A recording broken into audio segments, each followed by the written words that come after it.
Tottenham are closing in on the signing of French wonderkid Pape Matar Sarr, while they also prepare a bid for Wolves winger Adama Traore. This coming in the midst of the Tanguy Ndombele saga, where he has asked Tottenham to leave and the club are now prepared to let him go with interest from Bayern Munich and an unnamed Spanish club. I'm Matt Hayes and you're watching the Tottenham Transfer Roundup.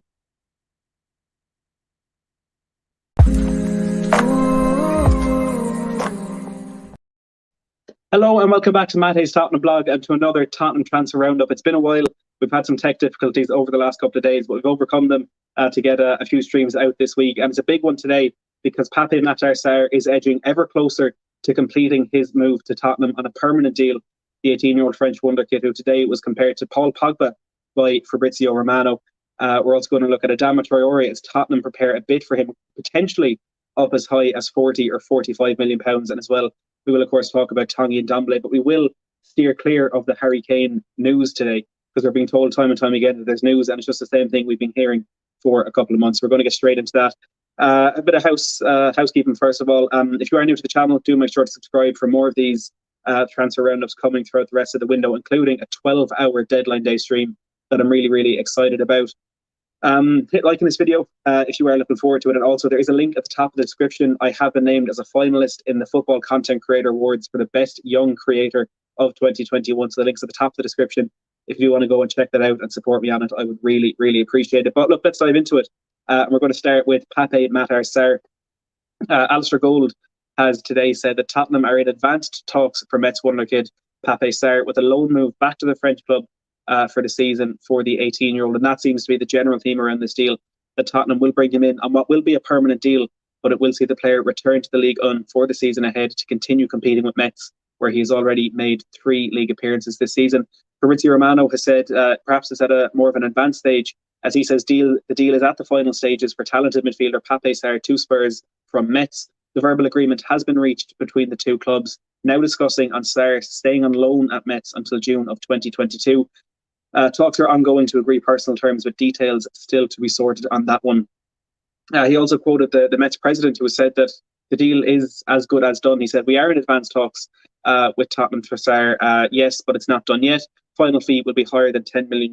And as far as I'm aware, he has since said that he has agreed a deal with the Tottenham president. It's in principle that the finer details of that still to be sorted out, as Romano says, potentially with regards to the exact nature of that loan deal for Sarr back to Metz next season. But it's an exciting one for Spurs, and as Fabrizio Romano said, he's a player who is just really, really interesting. And he said he was talking to someone, a French friend of his, one of his best friends in football, he called him, and he said Sarr could be the next Paul Pogba. And look, you can take that either way. I know there's some Spurs fans who will take that positively and some others who would take it negatively. But I'm taking that positive because it is a representation of Sarr's technical ability and just how talented he is and just how talented he could become. We have a super chat here from Paul Markey with the €5. Paul, you're an absolute legend. Thank you so much for that. Says, welcome back, Matt. Traore, no, he's just a stronger version of the headless chicken we already have, i.e. no end product. And Paul, that's something I'll be discussing in quite a bit of detail later in the stream. So a sneak peek, I suppose. I do agree with you on that one. I think Traore is a good player and I would like to see him at Spurs, but just not for £40 million, with that being the number that is being thrown around the place. But Paul, thanks so much for the super chat. I do, as always, appreciate it. Some more reports coming in on Sarr. Get French Football News have said that Metz are now confident of achieving a €17.5 million fee and bonuses of up to €7.5 million in negotiations with Tottenham for Pape Matar Sarr. So the president there saying it'll be over 10 million. Well, it's looking like it will be over 20 million as well for the youngster. Again, just 18 years of age, but it's going to be a huge fee from Tottenham to bring him in. But it's one that could potentially be worth it, because Sarr is a player who's really held in high regard in France. And last year he made 22 appearances for Metz in the league, 18 of those from the first minute, 4 from the bench. He scored 3 goals. He was effective. He's a bit of a... He gets a few bookings. I'd say that he averaged 1 booking every maybe 4 games last season. So he is known to get himself in a bit of trouble. But there's a fantastic analysis of him by Get French Football News, and they're really got into detail about where he's come from, exactly what's made him the player he is today, and what he could bring in future. We're going to run through it really quickly because I think it's again a fantastic representation of who exactly he is as a player. Mark, thank you so much for that. He says, while they are far from alone in this respect, fans of FC Metz can justifiably feel frustrated thinking of the players that could currently be supporting in the stands each week. had they the clout to retain all those who passed through their team as youngsters, they could be fielding a team at 11 featuring Kalidou Koulibaly and Moussa Diakate in defence, Miralem Pjanic controlling the midfield, Ismaila Sarr on the right wing, with the right wing trickery, and Saga on the goal for BPL, a lineup which could have gone head to head with the previous theoretical 11, featuring a front line of Ribery, Saha, Cisse, Adebayor, and Perez. So they're just really going through the quality of player that Mets have produced in the past. It's not something that I would have known kind of off the top of my head, the players that they have managed to get through their academy and through their system in recent years. But when you have them all listed out like that, I think you can see there is a history of high quality players coming through that system, and there is a strong feeling that Sarr could be the next of that. They say, unfortunately, a mix of factors, including the restrictions imposed by the DNCG, the status of Ligue 1, and inability to compete financially with their neighbours across the Channel, Alps and Pyrenees, and Metz's yo-yoing between the top two divisions over the past 20 years, have meant that these young talents have left Lorraine painfully early. The latest unpolished gem, whom fans fear will soon be shining elsewhere, is midfielder Pape Matar Sarr. So, having joined Metz through the club's successful partnership with the Generation Foot Academy in Senegal, 18-year-old Sarr has had a breakthrough season under coach Frédéric Antonetti's guidance and is already attracting interest from across Europe. Born in September 2002 into a family with football heritage, his dad was an international goalkeeper and his uncle is a leading coach. So it's in the blood, being a footballer in that family. Becoming a professional footballer was always Pape's priority and a factor in his dropping out of school early, before returning as a condition of joining Generation Foot aged 13. By then, he had already shown the talent to attract interest from a major European club. His first coach, Mamadou Sayer Barry, claiming that Manchester City had made inquiries when he was just 9. So the dedication there straight out. Look, you can question leaving school at the age of 9, but Manchester City were looking for him at that time. They definitely spotted that talent before a lot of other people. But a series of starring roles in junior international tournaments increased interest. After Senegal were knocked out of the 2019 Under-17 African Cup of Nations by Guinea, the Lion Cubs of Teranga moved on to the same year's Under-17 World Cup. Senegal fell to Spain in the round of 16, but Sarr impressed in the group stage, the then 16-year-old assisting 2 and scoring 3 from midfield, including a superb free kick against the United States. Senegal moved straight on to the Zone A Under-20 Union of West African Nations tournament. A hat-trick against Sierra Leone for Sarr helped them to the final against Mali, where Sarr scored 1 and forced an own goal in a tournament-winning 2-0 win.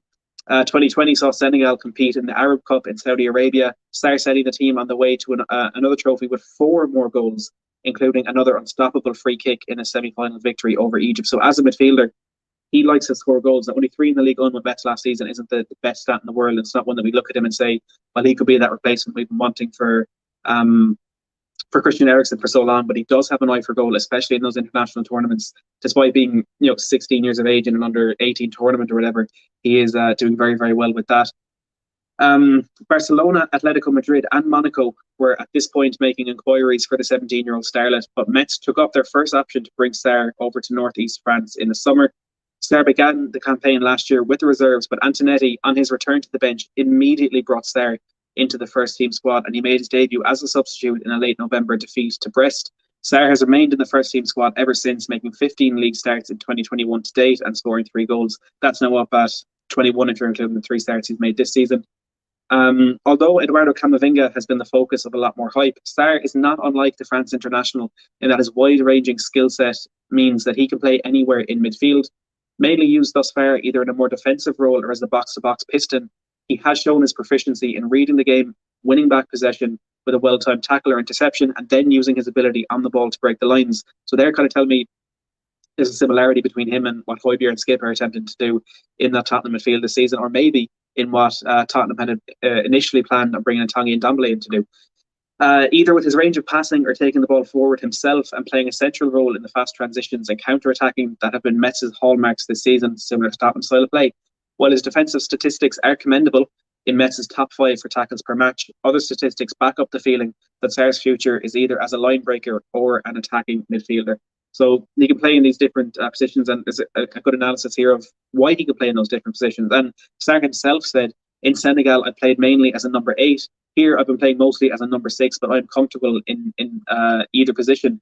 Now, a few stats here. Sarr ranks 5th for number of passes per match and 3rd for pass completion, all the more impressive since he also ranks 3rd for long balls per match. Although he has no assists to his name and is only 6th in terms of key passes, those figures will be certain to improve if he was given the opportunity in a more attacking midfield role.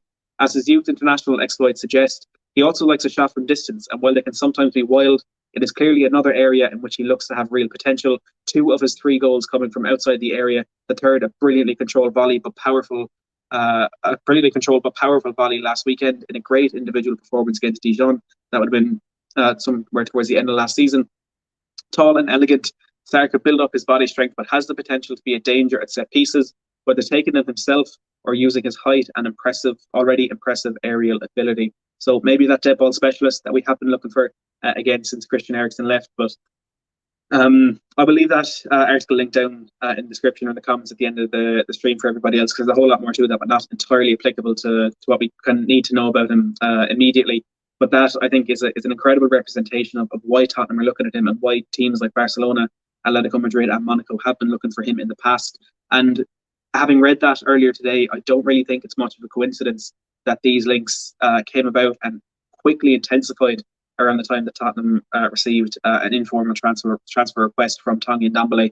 So I think that's an interesting one. It looks at the moment set to be completed, but he will be going back on loan to Metz for the 2021-22 season, hopefully to be integrated into our squad next year. But we can't rule out a further loan just yet, because he'll still only be 19. He's turning 19 at the beginning of next month, but it may just be a bit too early in his career to really throw him into that Tottenham team. But the one that I know a lot of people are looking forward to is the updates on Adama Traore. And we'll start with a line from Alistair Gold this morning when he said, Nuno and Paratici both love Adama Traore. Tottenham are expected to try and sign him in the final 8 days of the transfer window. So this is, Romano told us last week and last word in Spurs that we're expecting 2 or 3 here we goes before the end of the window for Tottenham. Pape Matar Sarr is one of them. Adama Traore could be another, and then potentially a third, but we'll have to wait and see. A few kind of extra bit of details on this from Alistair Gold. He says, first of all, Traore's potential arrival could mean a change in system for Tottenham, with a front 2 consisting of Heung-min Son and Harry Kane, who of course made his return for Tottenham yesterday against Wolves. So that kind of ties into the next bit where he says Tottenham are currently only likely to sign Adama Traore or a new striker. Now I'm kind of trying to figure out, I suppose, where Traore is going to fit into this team, where Nuno and Paratici want him to fit into this team. And the main thing I can think of is as a right wing back in a 3-5-2 or something like that. So bulking up that midfield where we already have Højbjerg and Skip doing everything, and now of course Dele Alli coming into that system this season, having the 3 in there. I don't think we can play a 3 in midfield and a 2 up top by sticking with that 4 at the back. So maybe the plan at the moment is to play Romero, Dyer and Sanchez in that back 3, as we did for those final minutes against Manchester City. Potentially then if Sanchez moves on, getting another centre-back to replace him in there. I think Dyer has been very good at the start of the season. Sanchez probably as well, but he is, for me, a bit more erratic, and you can probably trust Eric Dyer a bit more, which is probably a shocking criticism to put on a defender. He's less trustworthy than Eric Dyer. But I can see us switching into some sort of a 5-3-2 there, with Reguilon left wing back, Adama Traore right wing back, and with Takehiro Tomiyasu now not looking exactly likely to join Spurs. Potentially this could be a deal that we go for instead. And getting Traore in. But as we'll talk about a little later, the fee at the moment is just way too high for me, for Tottenham to even seriously entertain it. But look, we don't know what's going to happen. Paul with another €5 super chat. Paul, absolute hero, thank you so much. Says the Don needs to forget about the rest and just get a striker. Tomiyasu and Frank Kezia, best midfielder around. If he can do that, we're on a winner. And look, they're 2 players that I'd love to get in as well. I just don't think either of them will come in, unfortunately. Tomiyasu was expected to leave when the Olympics ended. He's still there. He's still in Bologna, and it's nearly 3 weeks since he left the Olympics. So I really don't think that one's going to happen anymore. On Frank Kezia, he looks likely to sign a new contract at AC Milan, and he seems to want to stay there for the long term as well. So unfortunately, I do think those are 2 deals that we can't forget. But I agree with you, Paul. I think we do need a striker. Heung-min Son is a great footballer, a clinical finisher, as he's already shown this season. But I don't want him to play up top, because I think he just offers something way more when he's playing off the left or off the right. And I'd be upset if he does play in that front 2, but it's certainly not the worst option in the world. But Paul, again, thank you so much for the super chat. Excuse me. Alistair Gold also said that Fabio Paratici made a £50 million offer for Adama Traore whilst he was at Juventus. So that maybe is where we could start seeing Tottenham actually being willing to pay this ridiculously high fee for Traore. But we'll have to wait and see how that one pans out. Fabrizio Romano says today that Adama Traore is the top target for Tottenham. Madueke is also on that list, but PSV at this point in time have no intention of selling. A bid for Traore is being prepared after direct talks between all parties. There was also some rumours from Molineux yesterday that Nuno Espirito Santo, his staff, actually spent about 10 minutes talking with Adama Traore on the side of the pitch before they did leave the stadium following yesterday's 1-0 victory in the Premier League. So look, we'll have to wait and see where that one goes. And if there is an element of truth to that, I don't know. It's just some rumours I saw on Twitter, and there was no images or anything to match. But look, it would be no surprise if that was the case with the way things have really progressed today. With it gone from an interest, maybe a bid, maybe not. It's being prepared. Tottenham want this done. And Gary Jacobs of the Times, who was the first to publish the news on Lautaro Martinez a week or two ago, he said that Wolves have already rejected a loan offer from Tottenham for the winger. Spurs were willing to pay £5 million up front with an option to make the deal permanent next season. Wolves rejected and only want a guaranteed sale. So that is where this one could be slowing down a bit. I don't know whether Tottenham will be willing to pay that money up front now, or even if they have that money to pay it up front now. But again, it's anybody's guess at this point, because we're just such a different team, such a different club to what we were last year or the year before, that we really don't know where this is going to go. Sky Sports kind of also echoing the same, first of all saying that Wolves want more than the £5 million they received from Liverpool for Diogo Jota if they are to sell Traore, and they will not entertain any loan to buy offers. So if they do want him, if they are going to let him go, it will be straight up for money, because they will need a replacement, and you can't question that or begrudge them that right. Dan Kilpatrick also talking on this, said Spurs are preparing a bid for Adama Traore, but Wolves ready to cash in on the player as talks regarding a new contract drag on. Matt Law says Tottenham look to accelerate talks over Adama Traore. Deal could end up being a loan with a view to a permanent £40 million move. And finally, Simon Stone says Wolves are expecting a bid from Spurs for Adama before the transfer window closes. So it is looking inevitable that this bid will come in from Tottenham in the next couple of days, again with 8 days left in the transfer window at the moment. From the Wolves' point of view, the only real report I've seen is Tim Spears of The Athletic. He's their Wolves correspondent. Says Wolves won't be forced into selling Adama Traore. It would take a huge bid, and they have not received one yet. So that price tag of about £40-50 million could be very realistic. And Wolves at the moment seem to be in a position where they can hold out for that, because they don't need to sell, and it doesn't seem like we're in a situation where Adama is forcing a move through. Or, I mean, he played yesterday and he was one of the best players on the pitch, so it's not like it's affecting his performance either. But again, we'll have to wait and see how this one pans out. And just my own kind of personal thoughts on this. And I saw a lot of people yesterday getting really excited about the way Adama played and the way he was beating Tottenham's defenders for fun. And he was. I think he made a very difficult game for Japhet Tanganga down our right-hand side. But I tweeted out last night, I said, I see a lot of people saying Adama Traore's performance yesterday is the reason we need to sign him. But for me, it's the complete opposite. He was so good today, don't get me wrong. He was arguably the best player on the pitch in possession, but with zero end product. That's a common trend for him, possibly the reason he hasn't already been snapped up by a UEFA Champions League team. 2 goals and 2 assists in 37 appearances last season. Sure, they suffered with the loss of Jimenez, but that's a really poor return. And for 35 to 40, now potentially up to £45 million, I'm not sure that's a very good prospect for Spurs. Excuse me. And that's kind of where my worries are coming from in this. And it was Paul who said that in the super chat earlier. And Paul with another one. Paul, you're on fire tonight. Thank you so much. Says the only player from Wolves worth buying is Neves. A penny for Traore is a penny wasted. I'm not sure I go that far on the criticism of him, but again, with that price, I would agree he's not the best option for us right now. Ruben Neves, an incredible player, and he showed that yesterday, kind of controlling the tempo of that game for quite a while. I would love to bring him into Spurs. I just don't think it is. It's something that will exactly happen. Paul, again, thank you for the super chat. Jay as well with the $5 says, any new news on the Ndombele Tolisso swap deal? We'll talk about that very shortly, Jay, after we wrap up on Adama Traore. But thank you for the super chat, and we'll make sure to get back to that for you.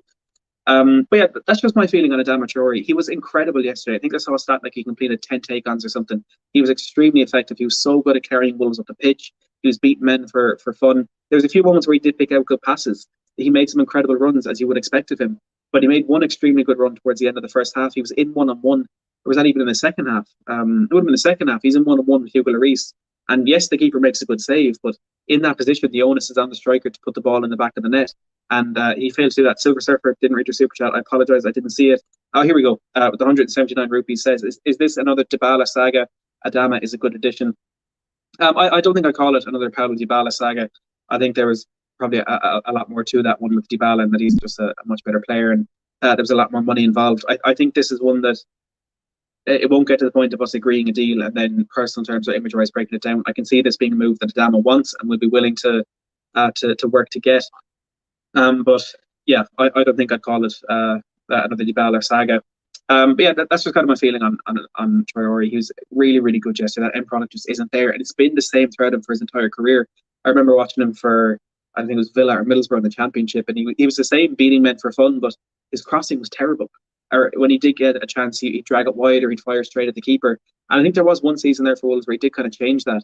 But it just keeps coming back to him. You have 4 goal contributions again in 37 games last season.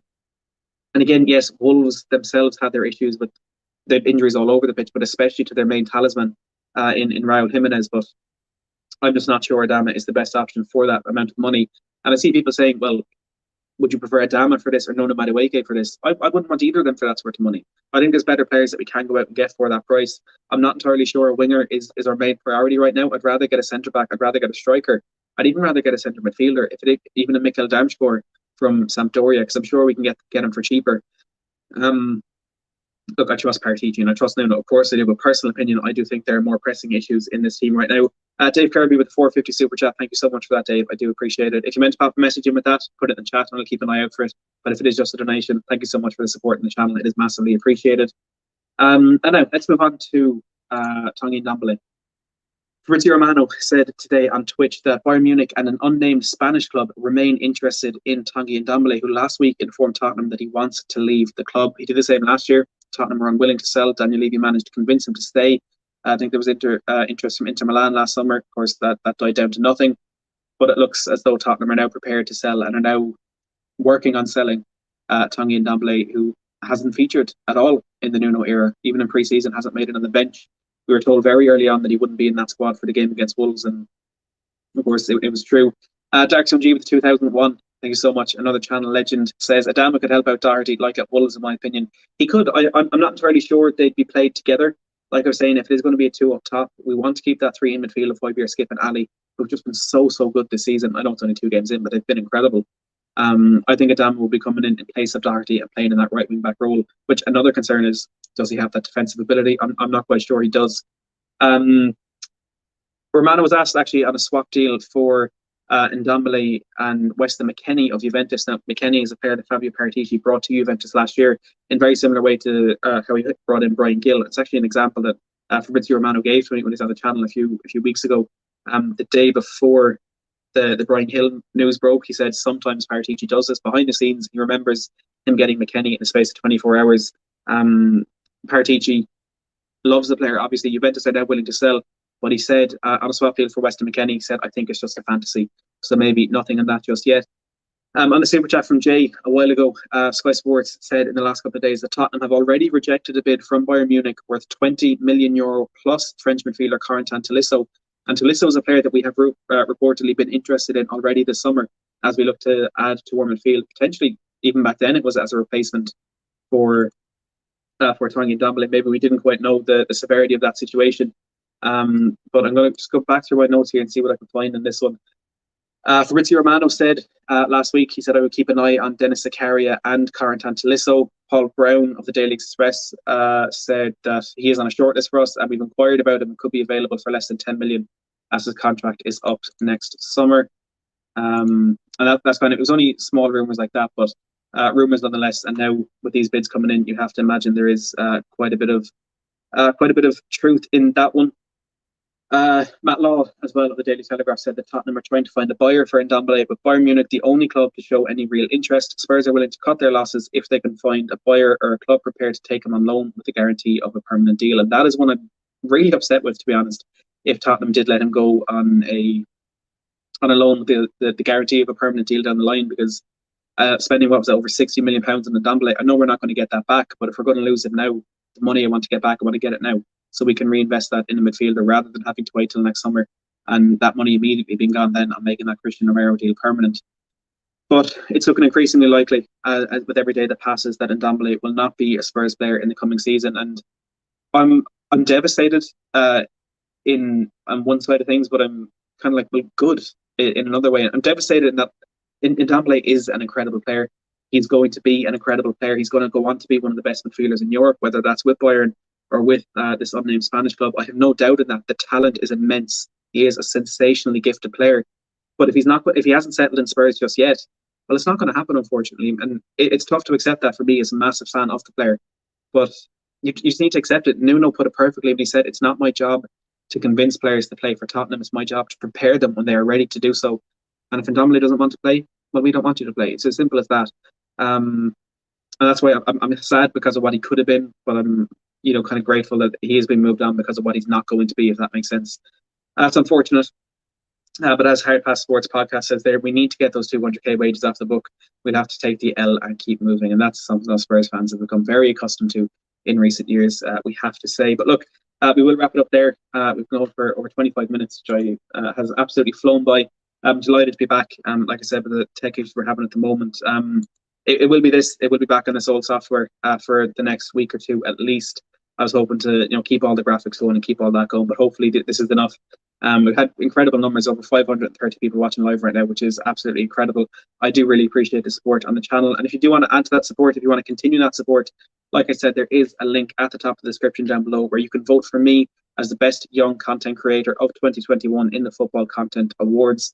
I'm only 20. People usually find that a bit of a surprise. So if you do want to support me, the link, like I said, is at the top of the description. Scroll down to the best young creator section, hit that drop down, hit my name, Matt Hayes Tottenham Blog, and confirm your vote at the bottom of the page. You can also vote on Twitter by tweeting, "I'm voting for @MattHayesTHFC" in the FCAs for hashtag best young creator. I think it is. I have it pinned on my Twitter @MattHayesTHFC if you do want to go and check it out there. But look, the support in the channel, the 128 likes, the 2,000 people tuning in, all of that is more than enough. I do really appreciate all of that support. Thank you so much for watching. Thank you for tuning in. And we'll be back again tomorrow night with another Tottenham transfer roundup.